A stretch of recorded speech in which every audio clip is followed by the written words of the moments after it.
1장 10절부터 마지막 절까지를 교독을 했고, 지난 시간에 우리가 9절까지의 말씀을 상고했습니다. 하나님께서 모세에게 세 가지 이적을 표적을 보여주시죠. 지팡이를 던지니까 뱀이 되고 꼬리를 잡으니까 다시 지팡이가 됐다. 이것은 하나님의 백성들이 지옥의 심판 아래 떨어진 자 되었다가 하나님의 은혜로 구원받는 그리스도 안에서의 구원을 계시하는 것이고, 손이 문둥병이 들렸다가 다시 부어지는 것도, 그래서 하나님의 의와 자기의 의를 우리에게 깨우쳐 주셔서 우리를 하여금 하늘에서 온전히 영생의 열매 맺는 길이 무엇인지를 알려주시는 겁니다. 그런 다음에 애굽의 핫수를 떠서 피가 되게 한다는 것은 진리의 말씀, 생명이 되는 말씀, 빛이 되는 말씀을 우리에게 주셔서 영생토록 하신다, 이럽니다. 그것이 하나님의 보내신 자의 표적인 것이고, 그리고서는 그 다음에 그렇게 하면 다 믿으리라, 이런 말씀이 없어요. 그렇죠? 그리고서는 이제 10절로 바로 넘어가 버리는 겁니다. 그러니까 들을 귀 있는 자만 딱 듣게 되는 것이고, 듣지 못하는 자는 듣지 못하는 대로 그렇게 되는 것이죠. 그러면서 이제 10절, 모세가 여호와께 고하되 주여 나는 본래 말이 능치 못한지라. 주께서 주의 종에게 명하시므에도 그러하니 나는 입이 뻣하고 혀가 둔한 자이다. 그런데 이제 사도행전을 보면은 이 모세가 애굽 왕궁에서 38년을 있었어요. 이제 40세까지. 40세에 애굽 사람을 쳐 죽이고, 그리고선 탈로나서 미디안으로 도망갈 때까지 왕궁에서만 자란 거예요. 왕궁의 모든 학술과 문화와 문물을 다 배워가지고 말과 그 행사가 아주 능하더라. 사도행전 7장 22절을 보면 그랬어요. 그러니까 말을 아주 기가 막히게 잘하고 모든 일에 거침이 없는 거예요. 그러니까 그 말 잘하고 왕자로서 왕궁에서 거칠 것이 없었고, 또 그 모든 그런 것을 다 배워가지고서는 이제 내가 이스라엘 백성들을 이제 돌아보고서 그들을 갖다가 이제 하나님의 말씀대로 아브라함에게 약속하신 대로 구원하리라 하다가 그냥 졸지에 도망가 살인자가 되어가지고 도망가게 됐죠. 그래서 이스라엘 백성들이 받아들이지 아니했던 겁니다. 애굽의 왕궁에서 배웠던 학술과 그 모든 것들, 말과 행사가 능했던 모든 것들로 가지고 이스라엘 백성들을 구원하려 했는데 이스라엘 백성들이 받아들이지 아니한 거예요. 그것으로 구원이 되는 것이 아니었다 이겁니다. 세상의 지식이나 세상의 지혜나 세상의 모든 것을 가진다 할지라도 그것으로 구원이 되는 것이 아닌 것을 모세가 그때 철저히 깨달은 것이에요. 아무리 지식이 많고 지혜롭다 한다 할지라도 그것으로 하나님의 일을 할 수 있는 것이 아니다 이겁니다. 그것이 하나님의 일을 할 수 있는 것이 아니다. 그런데 오늘날 교회가 세상의 지혜와 세상의 지식이 있으면 하나님의 일도 능히 하리라고 생각을 하고 있는 거예요.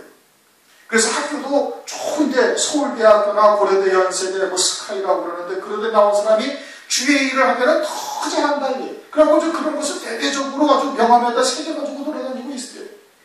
왜? 세상에서 뛰어난 지식을 가지고 있으니까 하나님의 말씀도 그와 같이 하나님의 지혜도 함께 그와 같이 뛰어나리라고 생각을 하는데 그거는 천부당 만부당한 일인 겁니다.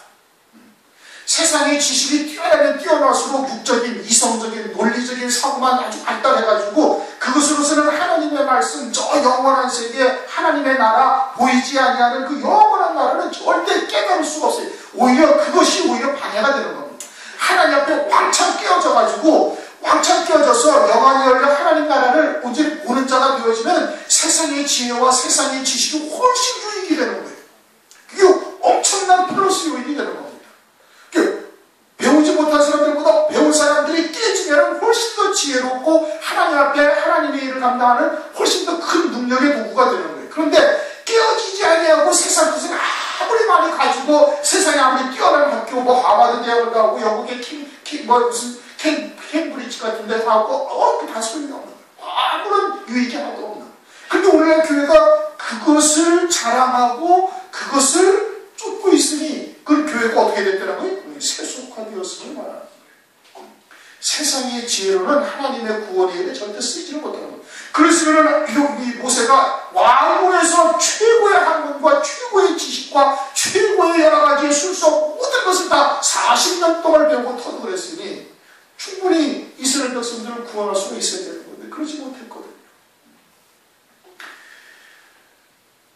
세상의 지식이 하나님의 말씀과 성령 안에서 유익이 되기는 하지만 그렇다고 세상의 지식으로 하나님의 일을 할 수 있는 것은 절대 아닌 겁니다. 욥기서 32장 7절 8절에도 보면 사람의 속에는 심령이 있고 전능자의 기운이 사람에게 총명을 주시나니 대인이라고 지혜로운 것이 아니요 노인이라고 공의를 깨닫는 것이 아니다. 세상에서 많은 경험이 있다 해서 노인이라고 해서 공의를 하는 것이 아니고 세상의 대인이라고 세상에서 큰 자다 이겁니다. 가진 자다 이겁니다. 배운 자다 이겁니다. 권세 명예 있는 자다 이겁니다. 그렇다고 해서 그네들이 지혜로운 것이 절대 아니다. 하나님께서 그 신령에게 택한 자에게 총명을 주시고 그것으로 말미암아 구원에 이르는 지혜와 지식을 깨달을 수가 있는 것이 왕궁에서 최고의 학문을 배웠다 할지라도 그때 아무런 구원의 역사를 이루지 못하는 거예요. 이 모세가 그때 그것을 딱 깨달은 거예요. 그러면서 하는 말이 뭐예요? 주께서 주의 종에게 명하시는데 지금은 주님으로부터 확실한 소명, 사명, 소명을 받았고 사명이 무엇인지를 확실하게 하나님으로부터 깨달은 거예요.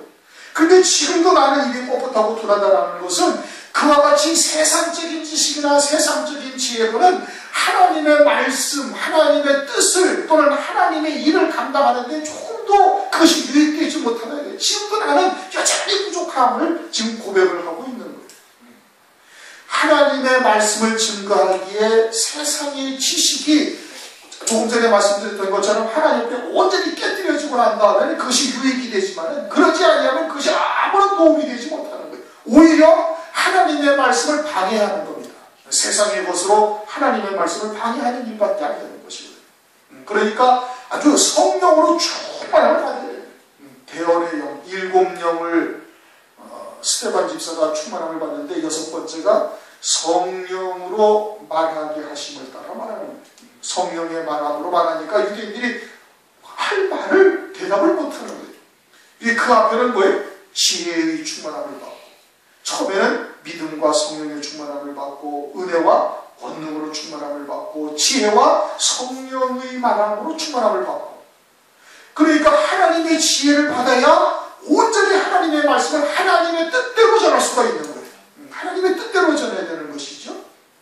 그런데 지금 모세는 지금도 여전히 나는 하나님의 말씀을 그대로 전하기에 너무 입이 뻣뻣하고 부족하다. 이것을 지금 고백하고 있는 거예요. 세상적인 지혜와 세상적인 지식은 모세를 따를 자가 없지요. 왕국에서 40년을 배웠다니까. 그런데 나는 입이 뻣뻣하고 혀가 둔하다라는 것은 지금 하나님의 말씀을 그대로 하나님의 뜻을 쫓아 증거하기에 너무 부족하다. 이런 뜻인 겁니다. 그러자 11절 여호와께서 그에게 이르시되 누가 사람의 입을 지었느냐 누가 벙어리나 귀머거리나 눈 밝은 자나 소경이 되게 하느냐 나 여호와가 아니라. 물론 하나님께서 다 귀머거리, 소경, 아주 말 잘하는 것 하나님께서 다 주시는 것이죠. 여호와가 가라 내가 네 입과 함께 있어서 할 말을 가르치리라. 하나님께서 할 말을 다 주시겠다. 그러니까 이제 가라. 그러니까 모세가 뭐라고 해요? 주여 보낼 만한 자를 보내소서. 보낼 만한 자를 보내소서. 그러니까 이제 이 말씀을 가지고서 이제 하나님이 그 다음에 뭐라고 해서 14절 여호와께서 모세를 명하여 노를 당하시고 하나님께서 가라 명하셨으면 예 하고 순종하고 딱 가면 될 터인데 주여 보낼 만한 자를 보내소서. 지극히 겸손한 것이 오히려 불경이다. 가라 하셨으면 그냥 가면 되는 건데 근데 주여 보낼 만한 자를 보내소서 하고 또 사유할 자 있으니까 하나님께서 아주 그냥 노를 바라셨다. 그렇게 이제 이야기를 합니다. 아주 지극한 겸손이 오히려 이제 불경스러운 일이 됐다. 그렇게 얘기를 하죠. 그런데 이제 한 가지 생각해 볼 게 있어요. 모세가 광야에서 몇 년을 연단을 받았어요? 40년을 연단을 받았어요. 완전히 낮아진 자가 되었고 이제는 온전히 하나님을 경외하는 자가 되어져 있기 때문에 하나님께서 쓰시는 거예요. 아브라함이 이삭을 모리아산에서 제물로 바치는 것과 같은 믿음의 자리에 지금 모세가 현재 있는 겁니다. 40년을 연단을 받았으니까. 그러니까 하나님께서 가라 하는데 아주 그냥 하나님 앞에 그와 같이 하나님이 가라 하시는데 가지 아니하는 것이 불경스러운 일이라는 것을 모세가 모르는 사람이 아니에요. 그 정도로 지금 모르는 것이 아니다 이거예요. 그 주여 보낼 만한 자를 보내소서 하고 한 그 배경에는 뭐가 있는 거 아니? 이제 14절에서 주님께서 그 답을 하시는 거예요. 모세에게 노를 향하여 노를 말하시고 가라사대 레위 사람 네가 아론이 있지 아니하냐? 그가 말자람을 내가 하노라. 그가 너를 만나러 나오려니 그가 너를 볼 때 마음이 기뻐할 것이다. 하나님께서 이미 아론을 예비해 놓으시고 아주 말 잘하는 지식의 은사를 받은 아론을 예비해 놓으시고 모세로 하여금 장차 자고하지 않도록 예비하신 것을 깨닫지를 못한 거예요. 하나님의 온전하신 사랑을 깨닫지를 못한 거예요. 사도 바울을 한번 봐요. 사도 바울이 바리새인 중에 바리새인이었어요. 가말리알 문화에서 유대 율법과 그 모든 하나님의 말씀에서 오늘날로 말하면 최고의 공부를 한 사람이에요. 그리고서는 하나님께서 그 다음에 또 어떻게 하셨어요? 셋째 하늘까지 보고 있다는 거예요. 세상 천지의 사도 바울과 같이 영과 육의 모든 지혜와 지식을 아주 그냥 그렇게 습득한 사람은 아무도 없어요. 그런데 고린도후서 12장에 가면 사도 바울에게 하나님께서 뭘 주셨어요? 가시, 사단의 사자를 하나님 앞에 하나님께서 딱 심어놨어요. 왜 심어놨어요? 자고하지 못하게 하고 그것을 위해서 교만하지 못하게 하려고 늘 하나님 앞에 아주 그냥 자랑을 주 안에서만 자랑할 수 없는 자로 하나님께서 만들어 놓으신 거예요. 교만하지 못하게. 최고의 학문을 세상에서도 배웠죠. 셋째 하늘까지 갔다 오는 아주 엄청난 이 하나님의 놀라운 역사를 눈으로 목도하고 그러니까 그 세상의 지식의 영계까지 다 보고 왔으니 그러한 사도 바울이 잘못하면 어떻게? 교만하게 된다. 자고하게 된다. 그래가지고 하나님께서 사단의 사자 가시를 주셔가지고 늘 하나님 앞에 엎드러지게. 그래서 내가 가장 약할 때 하나님의 능력이 나를 통해서 나타나므로 그때는 강화해지는 자가 되어서 오직 하나님께만 영광을 돌릴 수밖에 없도록 하신 거예요. 마찬가지로 모세도 말도 잘하고 지금 하나님께서 할 말을 다 주시고 하나님께서 하나님의 지혜를 갖다가 그대로 주시고 있기 때문에 거기에다가 말까지 기가 막히게 논리적이고 이성적이고 모든 이스라엘 백성들을 탈복시킬 수 있는 그와 같은 놀라운 하나님께서 은혜를 끝까지 베풀어 주신 모세가 교만해지는 거예요. 자고하게 되는 거예요. 그러니까 하나님께서 아론을 예비해 놓으시고 말 잘하는 아론을 예비해 놓으시고 지식의 은사를 받은 것이죠. 모세는 지혜의 은사를 받은 것이죠. 그래서 모세로 하여금 자고치 못하게 하시는 그 하나님의 사랑을 깨닫지 못한 것이죠. 그러니까 하나님께서 아론을 갖다가 예비해 놓으시니 그러니 가라. 15절 너는 그에게 말하고 그 입에 말을 주라. 네가 내 입과 그의 입에 함께 있어서 너의 행할 일을 가르치리라. 그가 너를 대신하여 백성에게 말할 것이요 그는 네 입을 대신할 것이요 너는 그에게 하나님같이 되리라. 왜 하나님처럼 아론에게 보이게 하셨어요? 아론이 형이거든요. 아론이 형인데 하나님의 지혜에 있어서는 아론이 모세로부터 다 들어야 되는 거예요. 들으면 아론이 그걸 가지고서 백성들에게 아주 기가 막히게 그들 갖다가 감동시키는 그 말을 갖다가 그렇게 잘하는 아론이 되게 하나님께서 하신 거예요. 그러나 하나님 나라에 대한 지혜는 모세로부터 받게 하셔서 모세로 하나님처럼 보이게 하셨다. 그렇게 지금 말씀을 하고 있는 거예요. 그러면서 17절 너는 이 지팡이를 손에 잡고 이것으로 이적을 행할지니라. 이 지팡이는 모세가 갖고 있던 지팡이에요. 그렇죠? 모세가 늘 사용하던 지팡이. 그런데 너는 이 지팡이를 가지고 이적을. 그럼 지팡이에게 능력이 있는 거예요? 아니란 말씀입니다. 4장 20절에 가서는 하나님의 지팡이다. 하나님의 쓰시던 지팡이나요? 아니란 말이에요. 모세가 쓰던 거란 말이에요. 그런데 이 지팡이를 가지고 능력을 행한다. 하나님의 지팡이다. 라는 것은 하나님과 모세와의 관계를 말하는 거예요. 지팡이가 능력이 있는 것이 아니듯이 모세가 능력이 있는 것이 아닌데 하나님 손에 붙잡힌 지팡이처럼 쓰임받는 도구일 뿐인 것이 그것을 모세로 하여금 하나님께서 깨닫게 하신 것이죠. 그런데 이 지팡이는 모세의 지팡이는 나무로 된 지팡이에요. 장차 오늘날 모세는 애굽의 하수를 먹고 있던 이스라엘 백성들을 구원하는데 나무 지팡이를 가지고 이적을 해냈어요. 그렇죠? 근데 장차 영적으로 애굽의 하수를 먹고 있는 오늘날 영적 이스라엘들을 구원할 때는 하나님께서 마지막 때 그들 구원하는 자들에게 어떤 지팡이를 줘요? 철로 된 지팡이를 주시는 거예요. 철장 권세를 주시는 것이죠.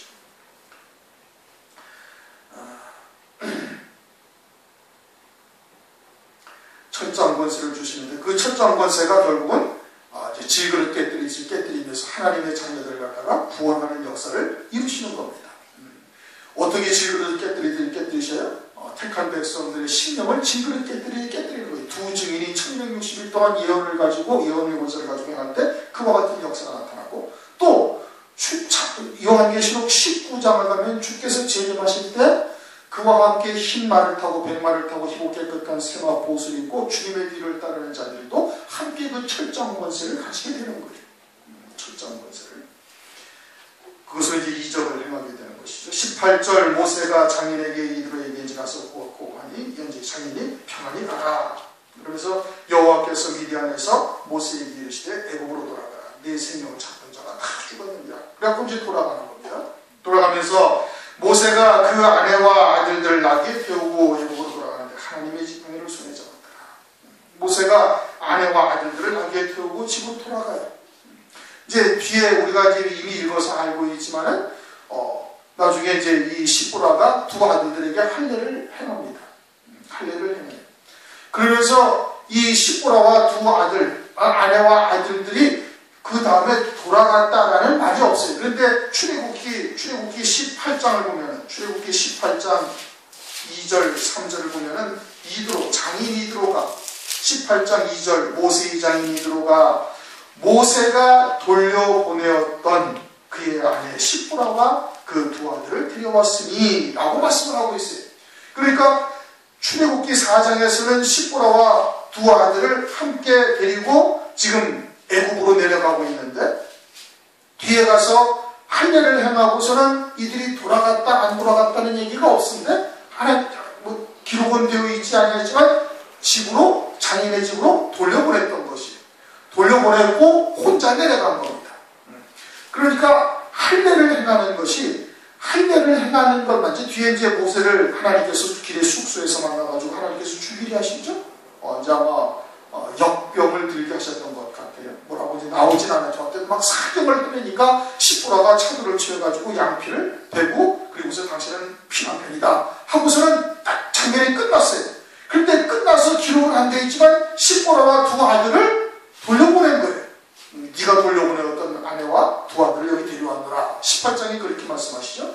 그러니까 하나님께서 모세를 길의 숙소에서 죽이려 하셨다 했는데, 그것이 할례를 행하지 아니하였기 때문이라면 할례를 행하고 데리고 갔으면 돼요. 그런데 할례를 행하지 아니한 것만 이유가 아니라 이 시보라와 두 아내를 데리고 가서는 아니 될 길을 지금 데리고 간 거예요. 그 육신의 정을 이기지 못해서 데리고 갔던 것이에요. 그러니까 그와 같이 하나님의 사역을 감당함에 있어서는 완전히 정과 욕심을, 또는 혈육의 관계, 혈연의 관계, 이런 것은 초월된 사람이 되어져야 함을 말하는 겁니다. 그런데 지금 모세가 그것을 깨닫지 못하고 데리고 가고 있어요. 아내와 아들들을. 그 결국은 이제 돌려보내게 되어지는 것이죠. 그것은 무엇을 의미하는 거 아니? 우리가 마지막 때 환난 때가 되어져서 주의 재림을 증거하고 예언의 말씀을 전하게 되어질 때는 가족이나 친지나 이런 것을 생각하고 한다면 그 사역은 절대 감당할 수가 없는 겁니다. 완전히 주 안에서 새로운 피조물이 되어져서 이제는 자기 정과 욕심을 온전히 십자가에 못 박은 자가 되어져야 되는 것이고, 그리고는 그냥 주의 말씀에 붙들림 받아져서 주님께서 가라 하시는 곳에 가면 되는 거예요. 어린 양이 어디로 인도하든지 따라가는 자가 14만 4천의 종들이고 두 증인이 해야 할 일들이거든요. 근데 뭐 가족관계나 기타 등등이 걸려서 가지고는 절대 안 된다 이겁니다. 근데 모세는 지금 이제 데려가다가 결국 이제 그와 같은 일을 겪게 되어져요. 그러면서 이제 하나님의 지팡이로 손에 잡았더라. 여호와께서 모세에게 이르시되 네가 애굽으로 돌아가거든 내 손에 준 이 이적을 바라보고 생각하. 그러나 내가 그의 마음을 강팍케 한즉 그가 백성을 놓지 아니하리니. 하나님께서 지금 모세에게 또 다시 강조해서 알려주십니다. 금방 하지 아니한다. 10가지의 이적과 재앙을 애굽 땅에 행하신 후에야 그때서야 나오게 되는데, 그것이 맨 마지막에는 결국은 장자가 죽는 것이. 그런데 하나님께서 이렇게 알려주셨음에도 불구하고 모세가 이제 5장에 가면은 이제 갈등을 하는 거예요. 이제 애굽에서 바로 왕이 더 고역을 더 이제 하게 하니까, 더 힘들게 하니까 이스라엘 백성들이 그냥 모세에게 항의를 하고, 그런 항의를 받자마자 모세는 어떻게 하나님 앞에 이제 불평하듯이 하나님 앞에 막 기도를 하는 장면이 이제 5장 끝부분에 나옵니다. 모르는 것이 아니었어요. 바로의 마음을 강팍해가지고 내 백성을 그렇게 쉽게 보내지 아니할 것을 모세도 듣고 알고 있거든요. 그런데 그것이 막상 현실로 다가오니까 모세도 많은 갈등을 하고 고민을 하고 있는 거예요. 그러면은 마지막 때 그와 같은 사역을 감당할 하나님의 종들이나 또는 순교할 성도들을 하나님께서 어떻게 해요? 어린 양의 생명책에 농명이 되게 하시는 그런 말씀이에요. 그럼 어린 양의 생명책에 농명이 되기까지는 많은 연단과 쇠풀무와 같은 풀무불에 담금질하는 역사가 반드시 있는 거예요. 그런데 그와 같은 것이 있다는 것을 우리도 다 알고 있지만, 그러한 일들이, 환경이 우리에게 눈앞에 막상 다가오면 어떻게? 당황하는 거예요. 당황하는 거예요. 그렇게 끊임없이 하나님의 말씀을 듣고, 그리고 하나님 앞에 간절한 마음으로 기도해야 되는 겁니다. 말씀을 게을리하고 기도를 게을리하면 반드시 시험에 들게 되어져 있는 거예요. 반드시 시험에 듭니다. 여지없이 시험에 드는 거예요. 우리가 예배를 주일날만 드리는 것이 아니라 3일 또 금요 기도회를 그냥 이틀 간격으로 이렇게 드려요. 그렇죠?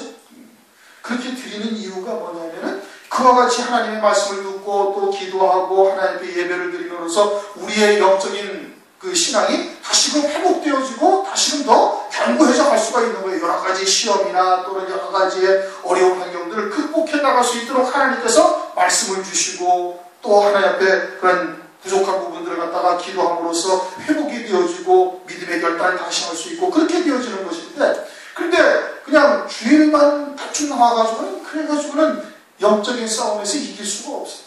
거기다가 주일까지도 빠진다? 그러면은 그거는 뭐 백전백패지요. 백전백패입니다. 막 이거 그냥 탁 살짝만 건들기만 하면 그냥 확 넘어져가지고 헤어나오지를 못하는 거예요. 알고서도 있는데, 다 아는데도 넘어지는데, 그렇게 돼도 뻔히 아는데도 막상 현실로 다가오고 우리 육체의 피부에 그냥 딱 체감이 딱 되어지면은 그거는 견디기가 그렇게 쉬운 게 절대 아닌 겁니다.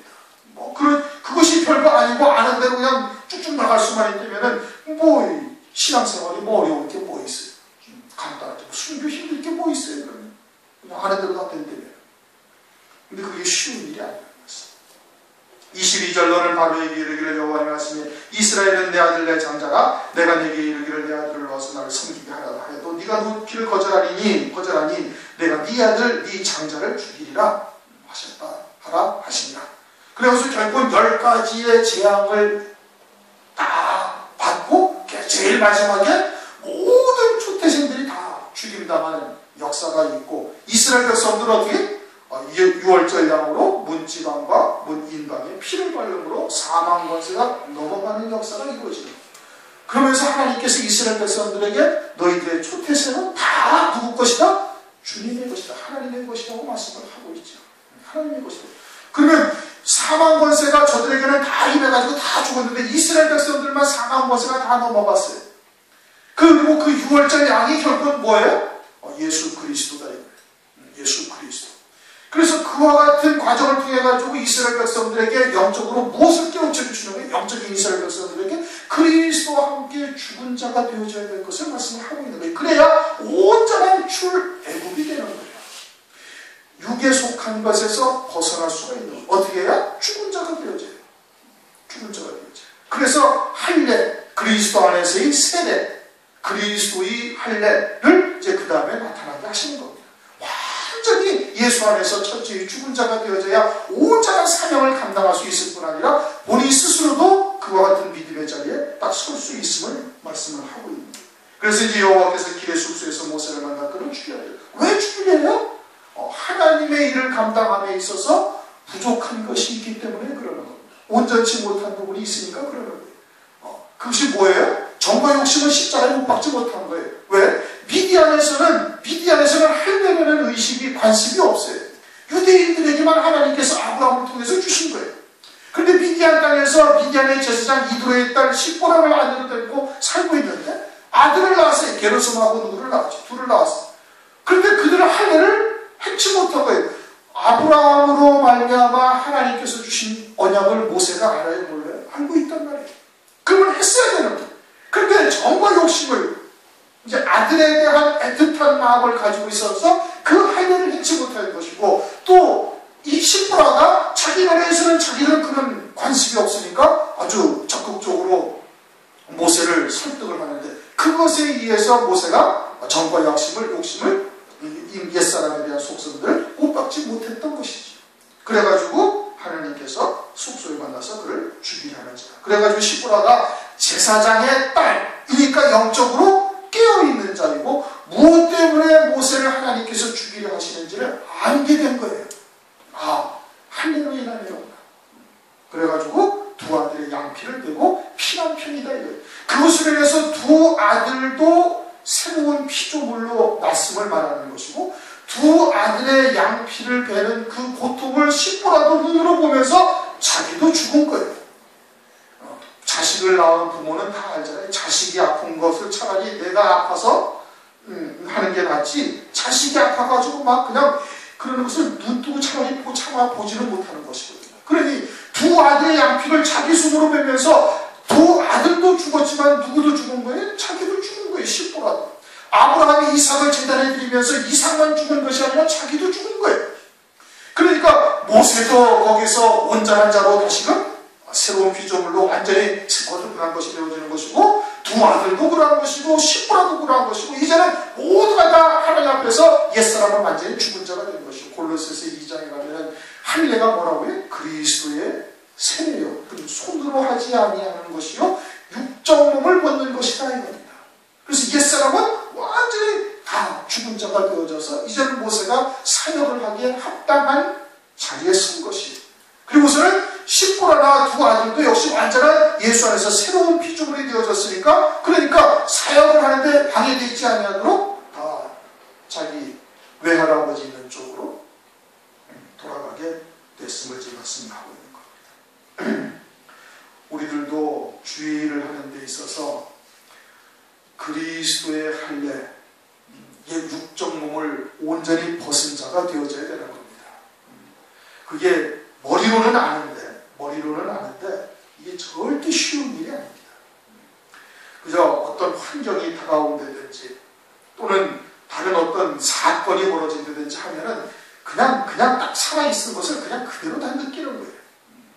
그냥 주를 위하여 종일토록 죽임을 당케 되어야 되는데, 그 죽은 자가 반응이 있어요, 없어요? 없어야 되는 거예요.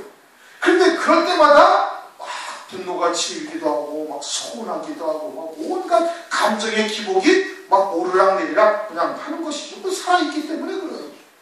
육이 살아있기 때문에 그래요. 그런데 어린 양의 생명책의 농력이 되기 위해서도 그게 죽여야 되는 것이고, 그에 더해서 주의 길을 위하여 예언하는 자로서 쓰임받고자 한다면 그건 더더구나 뭐 더 얘기할 필요가 없는 것이. 그러니까 지금 부단히 하나님께서 그것을 지금 훈련하고 계시는 거예요.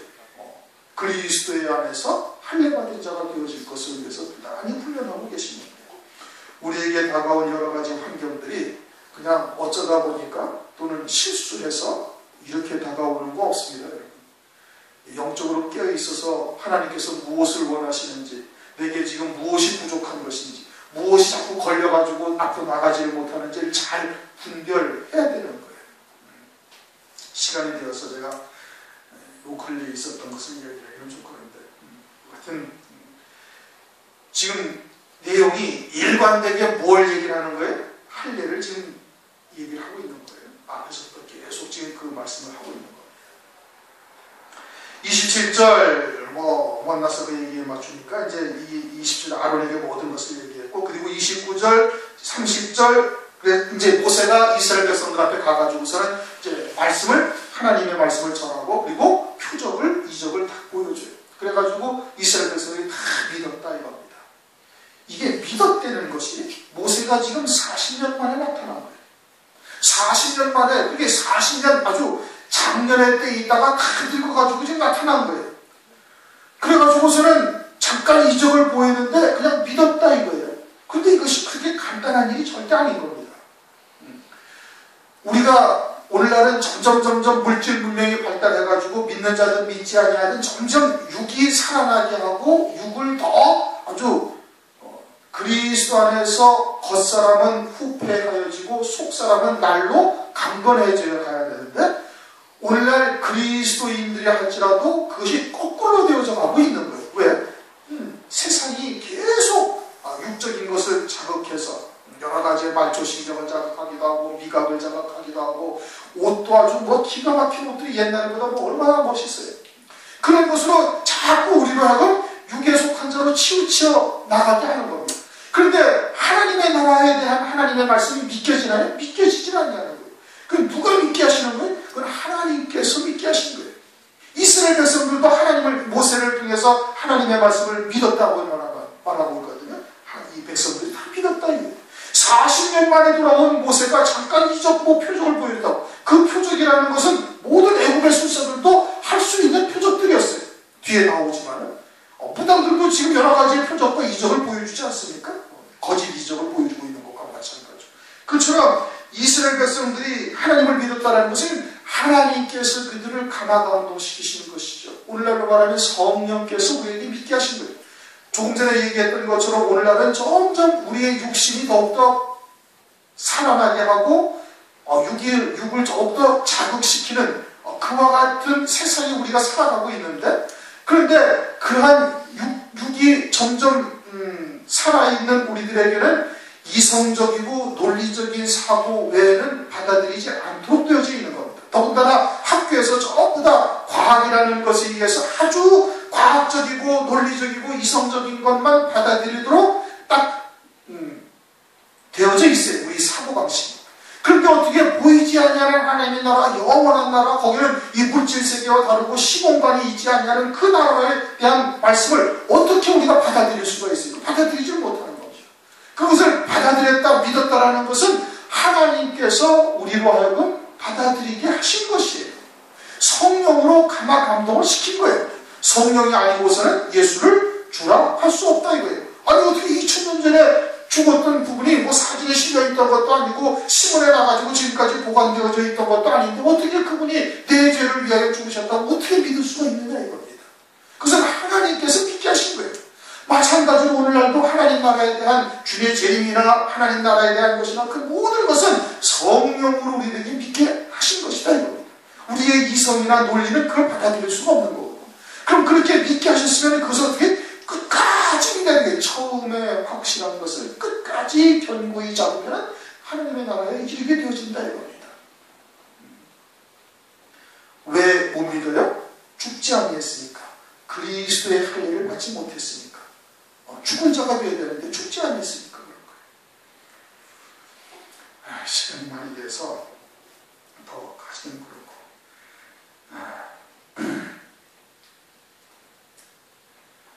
예수 안에서 우리가 죽은 자가 되어 있지 아니하니까 여러 가지의 사건과 환경을 하나님께서 우리 앞에 두시는 겁니다. 그러니까 때로는 그것 때문에 확 격동되고 때로는 좌절하고 침체에 빠지는 이유가 뭐예요? 살아있다 이겁니다. 아직 여전히 살아있다 이거예요. 그럼 어떻게 해야 되는 거예요? 빨리 죽으려는 얘기예요. 그리고는 하나님의 말씀을 믿는 믿음으로만 사는 자 되라 이겁니다. 무엇으로 그렇게 해요? 말씀과 기도로 되는 거예요. 그리고는 성령의 충만함을 늘 구해야 되는 거예요. 하나님의 말씀을 통해서 어디에서 내가 걸려있는지 이것을 말씀을 통해서 깨닫고 또 양날선 검과 같은 하나님의 말씀으로 그것을 갖다가 찾아내서 그리고서는 어떻게 돼? 그리고서는 그런 것을 갖다가 잘라낼 수 있는 자가 되어야 되는 거예요. 그리고 그것을 위해서 기도해야 되는 것이고 그래서 우리가 정과 욕심을 자기를 부인하고 정과 욕심을 처지에 십자가에 못 박는 자가 되어져야 하나님의 도구로서 하나님의 지팡이로서